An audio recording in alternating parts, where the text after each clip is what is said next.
Hello दोस्तों, मैं doctor Sumit कड़वा आपके अपने YouTube channel success classes Vallabhnagar में आपका हार्दिक स्वागत करता हूं। दोस्तों, आज हम शुरू करने जा रहे हैं जनरल नॉलेज राजस्थान जीके।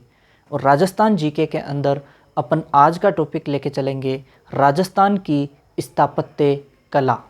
ठीक है दोस्तों, राजस्थान की स्थापत्य कला।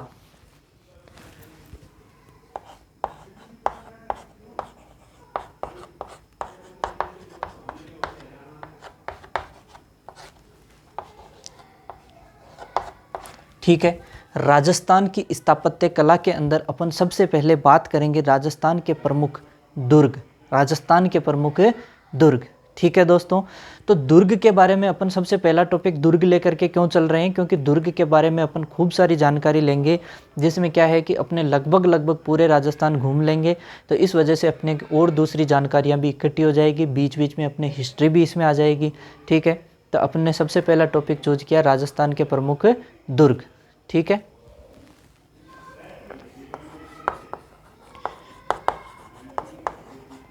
राजस्थान के प्रमुख दुर्ग।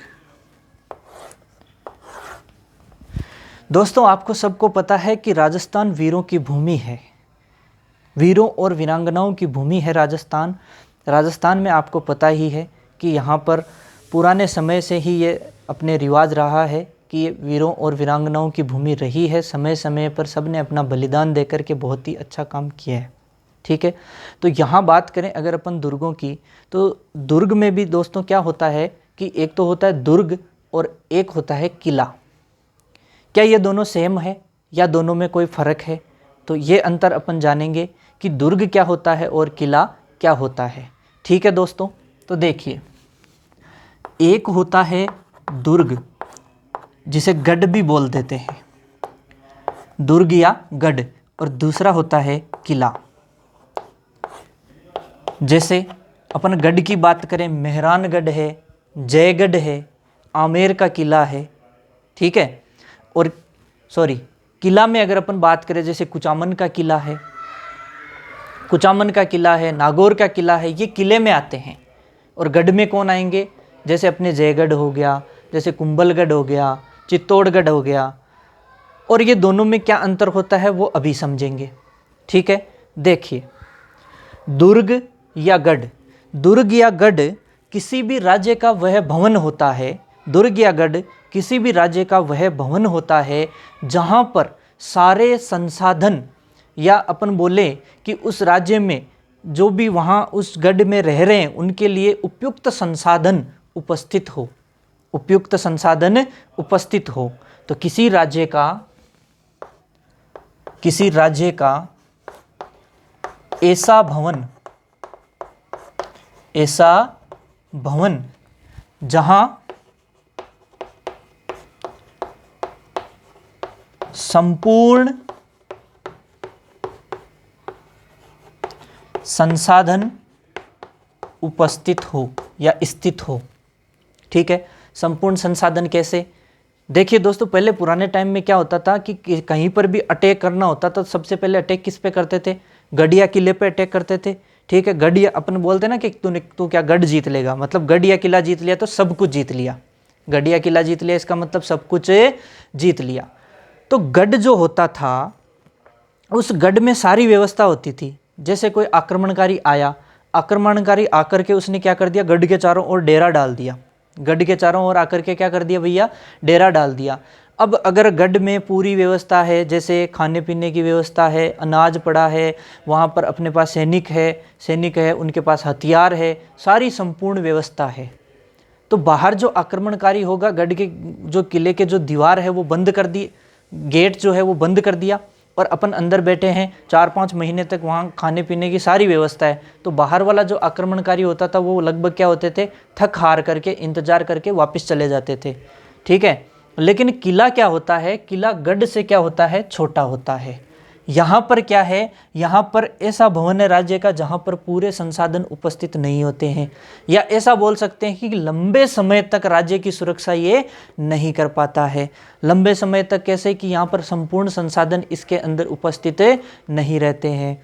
जैसे किसी आक्रमणकारी ने अटैक कर दिया, 4-5 दिन तो निकाल देंगे, फिर उसके बाद जैसे अनाज खत्म हो गया, क्योंकि संपूर्ण व्यवस्था इसके अंदर नहीं रहती है, संपूर्ण व्यवस्था यहाँ पर नहीं रहती है। ठीक है, तो यहाँ पर क्या हो गया, दुर्ग या गढ़, और दूसरा क्या हो गया, किला। दुर्ग या गढ़ क्या होता है, बड़ा भवन होता है जहाँ पर पूरे संसाधन उपस्थित होते हैं, जल के संसाधन, पेयजल, जल, खाने, अनाज, सब सारी चीज़ उपस्थित रहती है, सेना, सैन्य बल, हथियार, सारी चीज़ उपस्थित रहते हैं, संपूर्ण संसाधन उपस्थित होते हैं। लेकिन किले के अंदर पूरे संसाधन उपस्थित नहीं रहते हैं, इसलिए यह लंबे समय तक सुरक्षा करने में असमर्थ रहता है। ठीक है, यह बात क्लियर है। अब दोस्तों, ये जो किले और दुर्ग है, इनके सबसे पहले जो प्रमाण है वो कौन सी सभ्यता में मिले, वो जो दुर्ग या किले के, दुर्ग के प्रमाण, ये इंपॉर्टेंट क्वेश्चन बनता है यहाँ पर कि दुर्ग के प्रमाण कौन सी सभ्यता में मिले। तो ये जो दुर्ग के प्रमाण है वो मिले हैं हड़प्पा सभ्यता में। कौन सी सभ्यता में मिले हैं दोस्तों, सबसे पहले हड़प्पा सभ्यता के अंदर दुर्गों के प्रमाण मिले थे। तो वेरी इंपॉर्टेंट क्वेश्चन है कि दुर्गों के प्रमाण सबसे पहले कौन सी सभ्यता में मिले, हड़प्पा सभ्यता में मिले। क्लियर है। अब अपन यहाँ पर जानेंगे दुर्गों का वर्गीकरण। क्या चीज़ जानेंगे, दुर्गों का वर्गीकरण। तो दुर्गों के वर्गीकरण में अपन शुरुआत करते हैं सबसे पहले। तो सबसे पहला दुर्गों का जो वर्गीकरण दिया था वो दिया था मनु ने। किसने दिया था, महर्षि मनु ने अपने मनुस्मृति के अंदर। किसमें, मनुस्मृति के अंदर आचार्य मनु ने दुर्गों का क्या किया, वर्गीकरण। तो दोस्तों, दुर्गों का वर्गीकरण, दुर्गों का वर्गीकरण, दुर्गों का वर्गीकरण।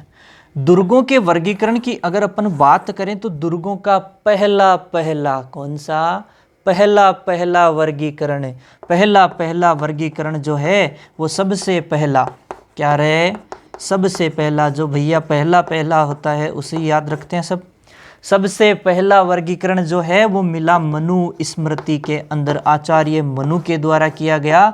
और इसने दुर्गों को कितने प्रकार में बांटा भैया, 6 प्रकार में। कितने में, 6 में। लेकिन बाद में इनको खारिज कर दिया कि हम नहीं मानते। ठीक है, नहीं मानते। तो फिर उसके बाद में आया भैया कौटिल्य। कौन आया रे, कौटिल्य।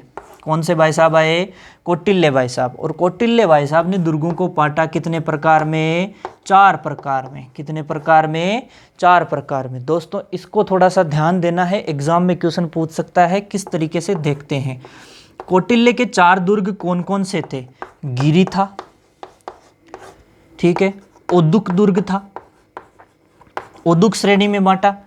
तीसरी श्रेणी इसने बांटी वन में, और चौथी श्रेणी यहां आती है अपने धानवन।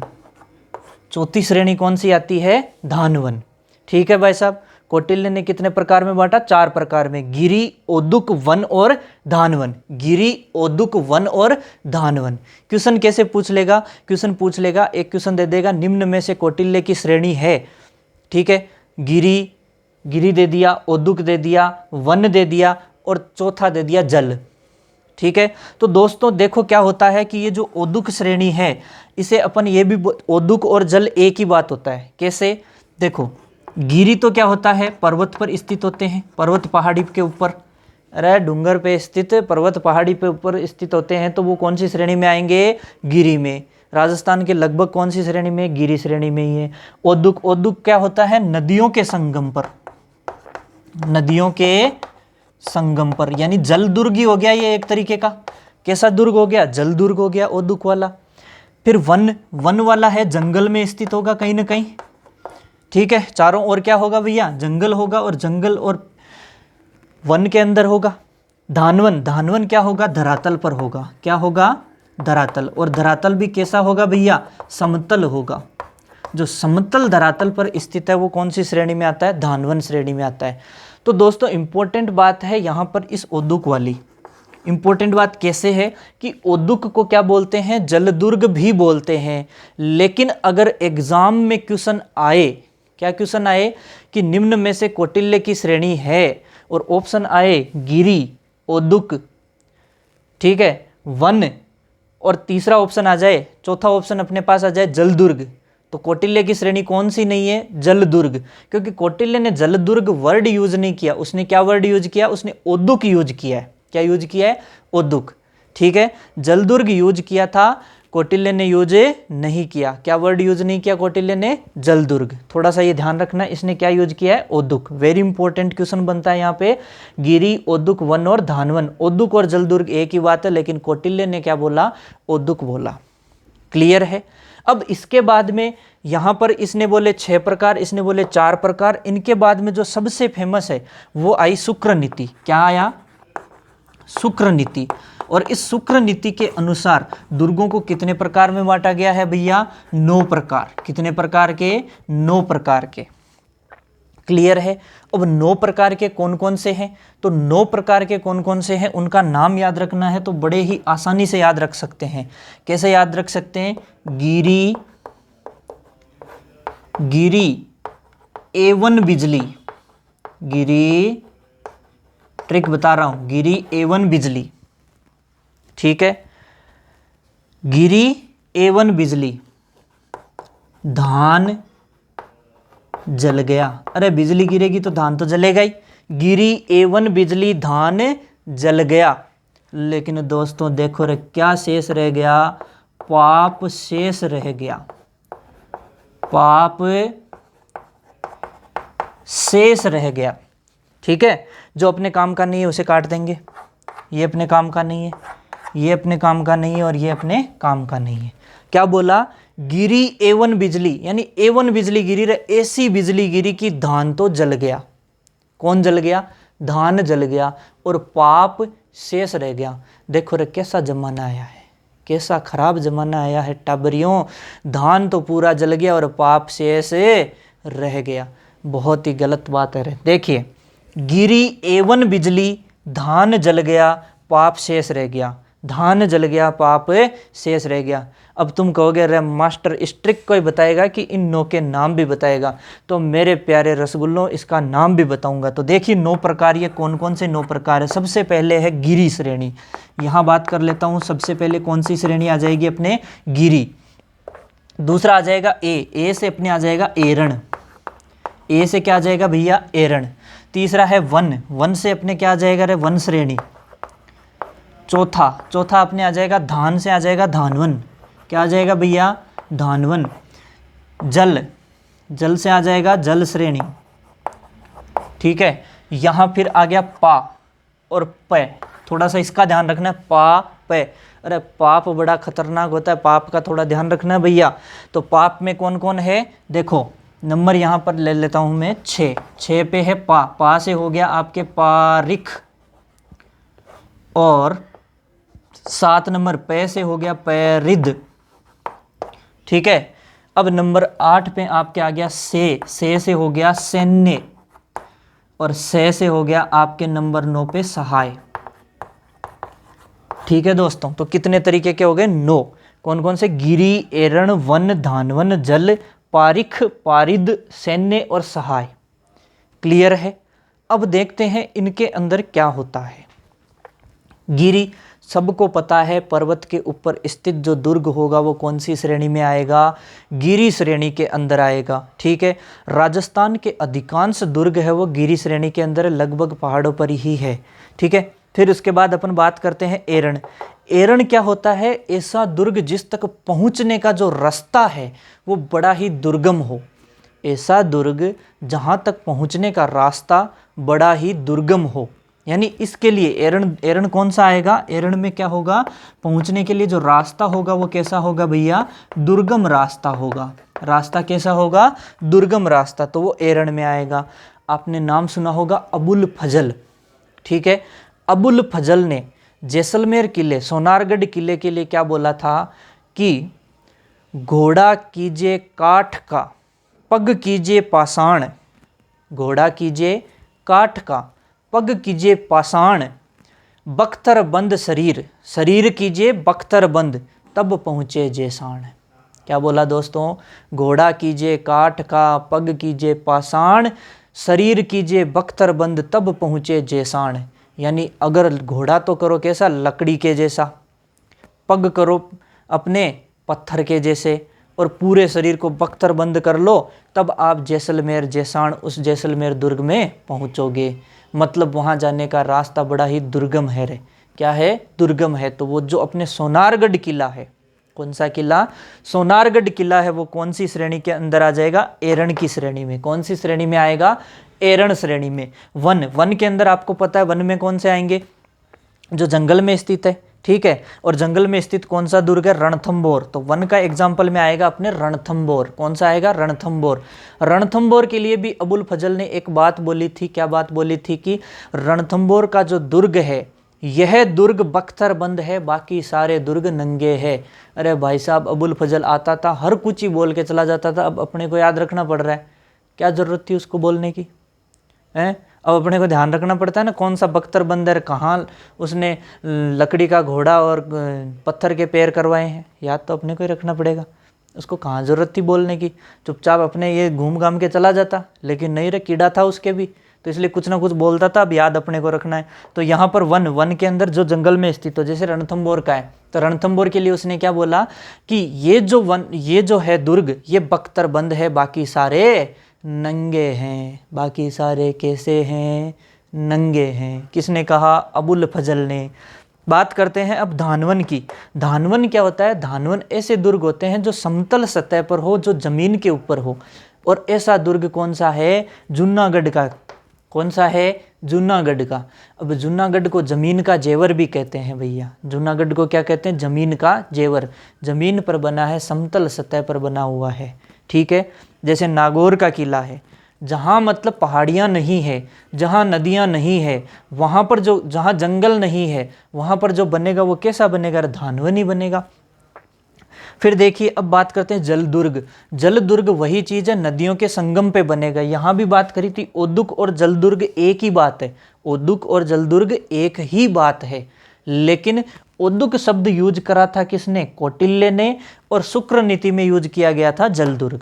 ये ध्यान रखना है, ये इंपॉर्टेंट चीज है कि ओदुक शब्द है वो किसने यूज किया था? कौटिल्य ने। और जल यूज किसने किया था? शुक्र नीति के अंदर। क्लियर है? अब चलते हैं आगे। नेक्स्ट कौन सा है? नेक्स्ट है पारिख और पारिद। देखिए, ये वेरी इंपॉर्टेंट है भैया, पारिख और पारिद। यहाँ कंफ्यूजन होता है, पारिख कौन सा है, पारिद कौन सा है। तो मैं दोनों को बता देता हूँ। एक तो है कौन सा? पारिख। एक कौन सा है? पारिद या पारिद, ठीक है। दोनों में क्या होता है? एक के चारों ओर तो होती है गहरी खाई। एक के चारों ओर तो क्या होती है? गहरी खाई। और एक के चारों ओर होता है परकोटा, यानी दीवार। एक के तो चारों ओर होती है गहरी खाई और एक के ओर होता है दीवार। याद कैसे रखें? अरे याद देखो कितना सिंपल है। पारिख है, खे से खुद ही कह रहा है खाई होगी रे, चारों ओर खाई होगी। चारों ओर क्या होगी? गहरी खाई। तो हो गया पारिख। परिध, ध खुद ही कह रहा है चारों ओर दीवार होगी। दीवार यानी चारों ओर परकोटा होगा रे। क्या होगा?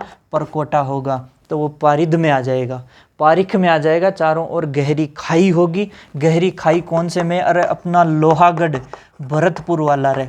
कौन सा? लोहागढ़। कहाँ स्थित है? भरतपुर में। कहाँ है भैया?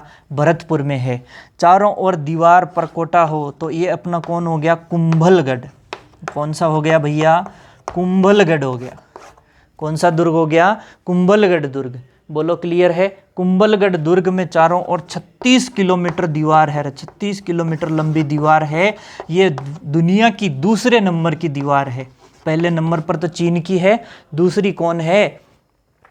कुंभलगढ़ के दुर्ग की जो है दीवार है वो दूसरे नंबर पे है पूरी दुनिया में, ठीक है। भाई साहब कम नहीं थे अपने बूढ़िए जो थे, बहुत। देखो कहाँ सेकंड स्थान पे लेके आ रहा है कुंभलगढ़, ठीक है। कुंभलगढ़ की दीवार कौन से नंबर पे है? सेकंड नंबर पे, ठीक है भाई साहब। चलिए आगे।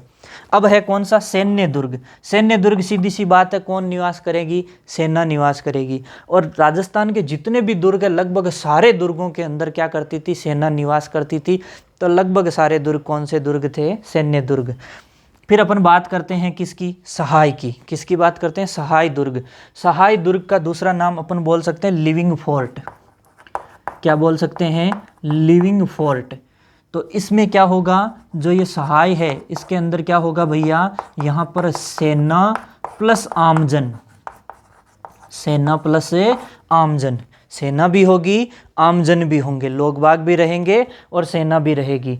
तो लिविंग फोर्ट जो है राजस्थान में सिर्फ और सिर्फ 2 ही दुर्ग है, वो लिविंग फोर्ट है। 2 ही दुर्ग है, वो लिविंग फोर्ट है। सहाय, सहाय दुर्ग या लिविंग फोर्ट 2 ही है, सिर्फ 2 है। एक तो अपने हो गया कौन सा, चित्तौड़गढ़। एक तो हो गया कौन सा भैया, चित्तौड़गढ़, और दूसरा अपने हो गया सोनारगढ़, जैसलमेर वाला। सोनारगढ़ हो गया आपके जैसलमेर वाला। सबसे बड़ा लिविंग फोर्ट अपने है चित्तौड़गढ़। कौन सा है भैया, चित्तौड़गढ़। सबसे बड़ा लिविंग फोर्ट कौन है, चित्तौड़गढ़। और राजस्थान के अंदर 2 ही लिविंग फोर्ट है, चित्तौड़गढ़ और सोनारगढ़। सबसे बड़ा कौन सा है, चित्तौड़गढ़। बोलो क्लियर है, बढ़े आगे, कंप्लीट है यहाँ तक। चलो एक बार फटाफट रिवीजन और कर देते हैं इसका। यहाँ पर राजस्थान के प्रमुख दुर्ग में अपन ने पहले बात करी थी दुर्ग या गढ़ की। तो राज्य का ऐसा भवन जहाँ पर सारे संपूर्ण संसाधन उपस्थित हो वो तो दुर्ग या गढ़ था, जो कि लंबे टाइम तक सैन्य सुरक्षा सब रोक के रख लेगा, खाने पीने सारी व्यवस्था होगी। किले में क्या होगा, छोटा भवन होगा, सारी व्यवस्था लंबे समय तक राज्य की सुरक्षा करने के लिए काबिल नहीं है। ठीक है। फिर उसके बाद में यहाँ पर बात आई थी कि दुर्ग के प्रमाण सबसे पहले कौन सी सभ्यता में मिले भैया, हड़प्पा सभ्यता में मिले। दुर्गों के वर्गीकरण में बात करें तो सबसे पहला वर्गीकरण किसने दिया, मनुस्मृति में आचार्य मनु ने। और कितने प्रकार बांटा, 6 प्रकार, इतना ही याद रखना है। फिर आया कौटिल्य। कौटिल्य भाई साहब ने 4 प्रकार दिए, और 4 कौन कौन से दिए, गिरी, ओदुक, वन, धानवन। गिरी पर्वत वाले, ओदुक नदियों के संगम पे, वन जंगल वाले हो गए, धानवन धरातल पर हो गए। ठीक है। अब यहाँ ध्यान रखना, इसने ओदुक वर्ड लिया था, जलदुर्ग वर्ड इसने यूज नहीं किया था। जलदुर्ग किसने किया था, शुक्र नीति में। इसने कितने दिए थे, 9। याद कैसे रखा, गिरी एवं बिजली, धान जल गया, पाप शेष रह गया। अरे गिरी एवं बिजली, धान जल गया, पाप शेष रह गया, बस हो गए खत्म। तो देखो यहाँ पे गिरी से गिरी, ए से एरण, वन से वन, और बिजली तो है ही नहीं, धान से धानवन, जल से जल, गया तो गया, पा से पारिख, पै से पारिद, से सैन्य, और से सहाय। बोलो क्लियर है। यहाँ फिर अपन ने देखा गिरी वही पहाड़ों पर, एरण जहाँ पर जाने का रास्ता दुर्गम हो। एग्जाम्पल इसका क्या था भैया, सोनारगढ़ किला जैसलमेर का। वन के लिए अपन ने बोला था रणथंबोर। धानवन के लिए अपन ने क्या बोला था, अपने जमीन का जेवर जूनागढ़। जल के लिए अपन ने क्या बोला था, अपने ये चित्तौड़गढ़। पारिख और पारिद, ये मैंने बताया था, पारिख है मतलब खाई, चारों ओर गहरी खाई हो तो लोहागढ़। परिद यानी चारों ओर दीवार होगी, यानी परकोटा होगा चारों ओर, अपने कुंभलगढ़। 36 किलोमीटर लंबी दीवार है भाई साहब चारों ओर। ठीक है। सैन्य सेना रहेगी, सहाय सेना और आमजन दोनों रहेंगे। ठीक है। सहाय या लिविंग फोर्ट सबसे 2 ही है, चित्तौड़गढ़ और सोनारगढ़। सबसे बड़ा लिविंग फोर्ट है चित्तौड़गढ़। बोलो क्लियर है। गढ़ तो गढ़ चित्तौड़, बाकी सब गढ़ैया, बाकी सब गढ़ैया। चित्तौड़गढ़ के सामने बाकी सब गढ़ नहीं है, गढ़ैया है छोटे छोटे से। ठीक है। चित्तौड़गढ़ सबसे बड़ा। बोलो क्लियर है यहाँ तक, आगे बढ़ते हैं। ठीक है। तो दोस्तों आपको मैं बता देता हूँ कि जो सन 2013 के अंदर तारीख थी 21 जून, उस टाइम क्या किया रे, अपने जो 6 दुर्ग है उनको यूनेस्को ने विश्व उसमें धरोहर में शामिल किया था रे। किसने शामिल किया था, यूनेस्को ने विश्व धरोहर में शामिल किया था रे अपने 6 दुर्गों को। किनको शामिल किया रे, अपने 6 दुर्गों को विश्व धरोहर में शामिल किया था, किसने, यूनेस्को ने। ठीक है। चलो 6 दुर्गों को यूनेस्को ने विश्व धरोहर में शामिल किया।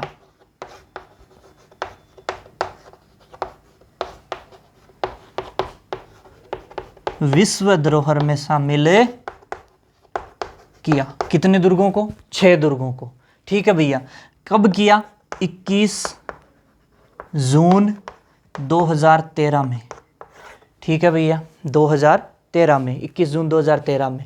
अब उन 6 के अपने को नाम याद रखने हैं, उन 6 के अपने को क्या याद रखने, नाम याद रखने। तो मेरे प्यारे दोस्तों कैसे याद रखेंगे, एक ट्रिक बता देता हूँ। गाजर, चीकू, आम। आम सुन के मुंह में पानी मत लेके आना रे नालायको। गाजर, गा से गागरोन, गागरोन। जैसे अपने कौन सा हो गया, जैसलमेर। रे से कौन सा हो गया रे, गाजर। रे से अपने हो गया यहां पर रणथंबोर, रणथंबोर। ची से अपने हो गया चित्तौड़गढ़, और कू से अपने हो गया कुंभलगढ़, और आम से हो गया आमेर। तो दोस्तों ये 6 गढ़ है, 6 किले हैं जिनको अपने को ध्यान रखना है। यूनेस्को ने क्या किया, विश्व धरोहर में शामिल किया 21 जून 2013 को। ठीक है, सीधा सीधा पूछ लेगा निम्न में से कौन सा दुर्ग है जो यूनेस्को की विश्व धरोहर में शामिल है, तो इनमें से ऑप्शन आ जाएगा और आप बता दोगे कौन सा है। याद कैसे रखेंगे, गाजर, चीकू, आम। गा से गागरोन, गागरोन आपको पता है झालावाड़ में है। जय से जैसलमेर हो गया, रे से रणथंबोर हो गया, ची से चित्तौड़गढ़ हो गया, कू से कुंभलगढ़ हो गया, और आम से आमेर हो गया। बोलो क्लियर है, खा लिया आम, बढ़े आगे। ठीक है, चलिए तो अब अपन देखते हैं कुछ इंपॉर्टेंट चीज़ें। ठीक है, यहाँ से देखिए, सबसे पहले अब मैं बात करता हूँ आपके सामने राजस्थान की आकृति की। ठीक है, तो देखिए यहाँ पर जब अपन बात करेंगे राजस्थान, तो मैं दोस्तों राजस्थान इस तरीके से बनाऊंगा रे। ये बना दिया मैंने राजस्थान। आप कहोगे ये कैसा नक्शा बनाया मास्टर। अरे भाई साहब, एक भाई साहब था रे टी.एच. हेंडले। ठीक है, ये हेंडले भाई साहब ने क्या बोला कि राजस्थान की जो आकृति होती है वो कैसी है भैया, पतंगाकार है। आकृति कैसी बता के चला गया, पतंगाकार। ठीक है, या विषम कोणीय चतुर्भुज के जैसी, पतंगाकार या विषम कोणीय चतुर्भुज के जैसी आकृति है किसकी, राजस्थान की। बता के कौन चला गया, टी.एच. हेंडले। तो भाई साहब अपने को भी ध्यान रखना, राजस्थान की आकृति कैसी है, पतंगाकार। ठीक है, अब कुछ दुर्गों की अपन बात कर लेते हैं, कौन सा दुर्ग कहाँ है, कैसे है। ठीक है, ये हो गया अपने उत्तर, ये हो गया भाई साहब दक्षिण, ये अपने हो गया पूरब, और ये हो गया अपने पश्चिम।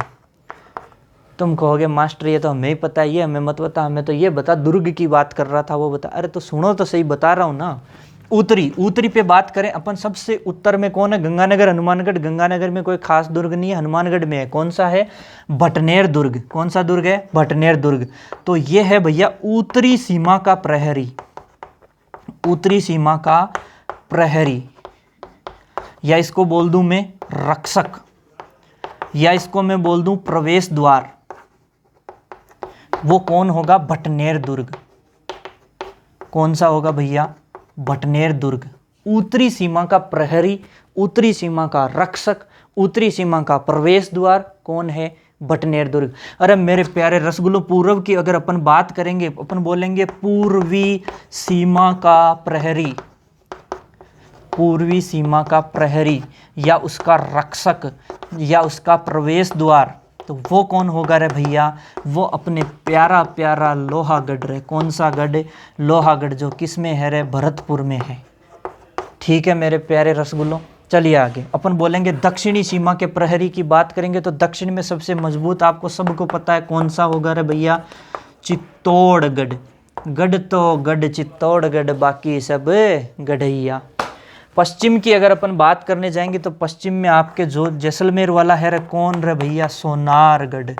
कौन सा गढ़ मेरे प्यारे रसगुल्लों, सोनारगढ़, जो कहाँ है, जैसलमेर में। अरे टाबरियों, बीचों बीच कौन होता है रे, दिल होता है। कौन होता है, दिल होता है। बीचों बीच कौन होता है, दिल। तो हार्ट ऑफ राजस्थान के दुर्गों का हार्ट कौन है रे, दिल कौन है, अरे दिल है रे अपनी तारा। कौन है, तारा। आ ले चलूँ तुझे तारों के शहर में। और वो तारों के शहर, ये तारागढ़ जो है, ये बूंदी वाला नहीं रही है, अजमेर वाला तारागढ़ है। ये दिल है रे, ये हार्ट है, ये हृदय है। ठीक है, इस तारागढ़ को ही राजपुताना की कुंजी भी कहते हैं रे। क्या कहते हैं, राजपुताना की कुंजी। अरे किसी भी आदमी की कुंजी कहाँ है? उसका दिल। दिल जीत लो तो फिर कुछ बचा क्या आदमी में? कुछ नहीं बचा। ठीक है, एक बार किसी का दिल जीत लो, जैसे तारागढ़ जीत लो तो आपने राजपूताना की चाबी आता गई आप में। क्या आता गई? चाबी। इसलिए इसे राजपूताना की कुंजी कहते थे, तारागढ़ अजमेर। ठीक है, उत्तरी सीमा का प्रहरी अपने भटनेर हो गया, पूर्वी सीमा में अपने लोहागढ़ हो गया, दक्षिणी में चित्तौड़ हो गया, पश्चिमी में सोनारगढ़ हो गया, और हृदय दिल कौन सा हो गया भैया? तारागढ़ अजमेर। बोलो क्लियर है? यहाँ पर कुछ और इम्पोर्टेंट क्वेश्चन बनते हैं, वो यहीं पे मैं क्लियर कर देता हूँ, हालांकि बाद में आगे भी आएंगे, लेकिन वो थोड़े इम्पोर्टेंट बनते हैं, इसलिए यहाँ क्लियर कर लेते हैं। ठीक है, तो यहाँ मैं बात करता हूँ कुछ और इम्पोर्टेंट।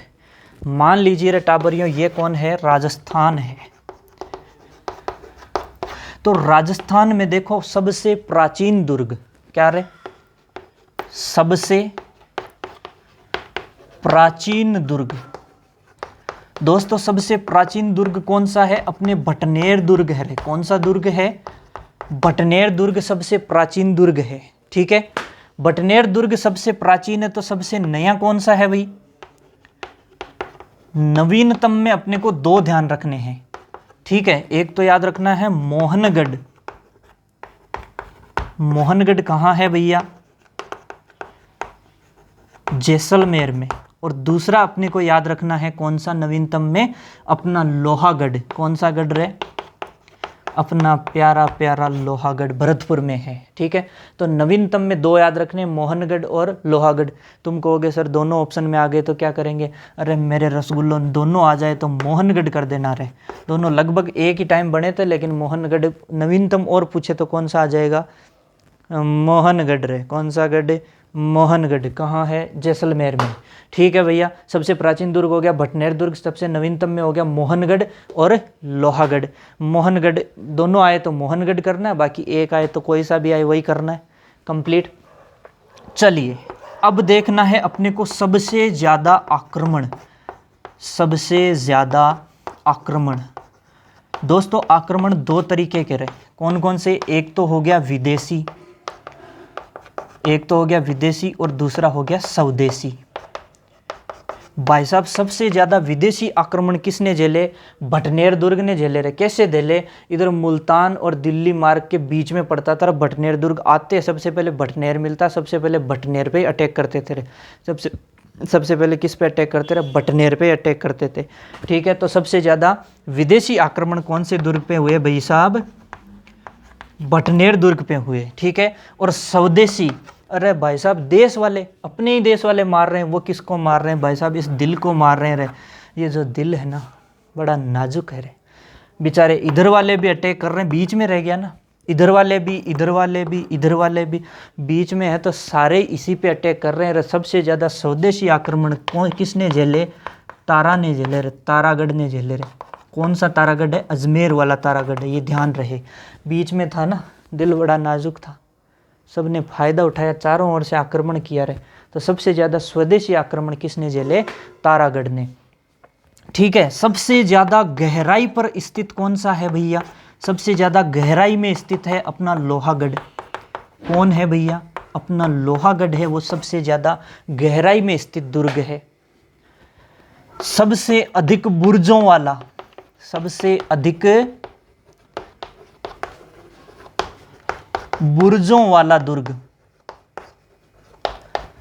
और सबसे अधिक बुर्जों वाला दुर्ग है अपने सोनारगढ़। सोनारगढ़ जैसलमेर वाला। कितने बुर्ज है? 99 बुर्ज है। जी करदा तेनू दिला दूं बुर्ज खलीफा है। अरे बुर्ज खलीफा एक है, अपने बूढ़ी 99 बुर्ज बना के गए थे रे। कितने? 99 बुर्ज। कहाँ बना के गए रे? सोनारगढ़ में 99 बुर्ज है रे, 99 बुर्ज है रे। सबसे अधिक बुर्जों वाला दुर्ग है कौन? सोनारगढ़। ठीक है भाई साहब, याद रख पाओगे? सोनारगढ़ जैसलमेर में 99 बुर्ज वाला रे। जी करदा दिला दूं तेनू बुर्ज खलीफा। अब बात करते हैं अपन यहाँ पे सबसे बाद में राजस्थान में कौन है रे? मिट्टी से बने दुर्ग। कौन से दुर्ग? मिट्टी से बने दुर्ग। भाई साहब मिट्टी से बने दुर्ग मतलब पत्थर का इनमें यूज नहीं किया गया, ईंट का यूज है, तो भी मिट्टी से बने में ही आएंगे। तो मिट्टी से बने हुए अपने दो दुर्ग आते हैं, एक तो अपना भटनेर दुर्ग और एक अपना प्यारा प्यारा लोहागढ़। बोलो क्लियर है? तो मिट्टी से बने दुर्ग में भटनेर और लोहागढ़ देख लेते हैं, कुछ छूट तो नहीं रहा है। मिट्टी से निर्मित हो गए लोहागढ़, भटनेर, सर्वाधिक बुर्जों वाला सोनारगढ़ हो गया, सबसे गहराई में स्थित दुर्ग लोहागढ़ हो गया, सबसे प्राचीन भटनेर हनुमानगढ़, सबसे नवीन दुर्ग मोहनगढ़ जैसलमेर, लोहागढ़ भरतपुर, सबसे ज़्यादा विदेशी आक्रमण भटनेर और सर्वाधिक स्वदेशी आक्रमण तारागढ़ अजमेर। ठीक है, तो चलिए एक बार फिर से इसको फटाफट देख लें। टी.एच. हेंडले भाई साहब ने बोला कि राजस्थान की आकृति कैसी है, पतंगाकार है या विषम कोणीय चतुर्भुजाकार। क्लियर है। फिर अपन ने बात करी कि उत्तरी सीमा का प्रहरी कौन है, भटनेर दुर्ग है। पश्चिमी का कौन है, सोनारगढ़ जैसलमेर है। पूर्वी का कौन है, लोहागढ़ भरतपुर है। और दक्षिणी का कौन है, चित्तौड़गढ़ है। और दिल कहाँ है, बीच में कौन है, तारागढ़ अजमेर, राजपुताना की कुंजी। ठीक है, फिर उसके बाद में अपन ने बात करी कि सबसे पहले इधर बात करी थी कि सबसे प्राचीन दुर्ग कौन सा था, भटनेर दुर्ग। नवीनतम में अपन ने 2 पढ़े थे, मोहनगढ़ जैसलमेर और दूसरा लोहागढ़ भरतपुर। दोनों अगर ऑप्शन में मिले तो कौन सा करना है, मोहनगढ़ को करना है। एक ऑप्शन में आएगा तो जो आएगा उसी को करना है। क्लियर है। फिर उसके बाद में अपने यहाँ पर सबसे ज़्यादा आक्रमण की बात करें तो विदेशी आक्रमण तो किसने झेले, भटनेर ने। और स्वदेशी किसने झेले, तारागढ़ ने। ठीक है, गहराई में स्थित कौन है, लोहागढ़ है। चारों ओर गहरी खाई है भाई साहब इसके। ठीक है, मिट्टी से बने दुर्ग में भटनेर और लोहागढ़ है। सबसे अधिक बुर्जों वाला कौन है, सोनारगढ़ है, 99 बुर्ज है। ठीक है दोस्तों, वीडियो अच्छा लगा हो तो शेयर कीजिएगा अपने दोस्तों के बीच। चैनल को सब्सक्राइब कीजिएगा। क्या कीजिएगा, सब्सक्राइब कीजिएगा। ठीक है दोस्तों, और पसंद आया हो तो लाइक भी कर दीजिएगा। ठीक है, अरे ठोक दो लाइक, क्या जाता है भाई साहब, हमें भी खुशी मिलेगी, हमें भी मोटिवेशन मिलेगा। ठीक है, पढ़ते रहिए, बने रहिए हमारे साथ। ठीक है, नेक्स्ट क्लास लेकर के आएंगे जल्दी ही। ओके, टाटा बाय बाय, जय हिंद। ठीक है दोस्तों, बाय।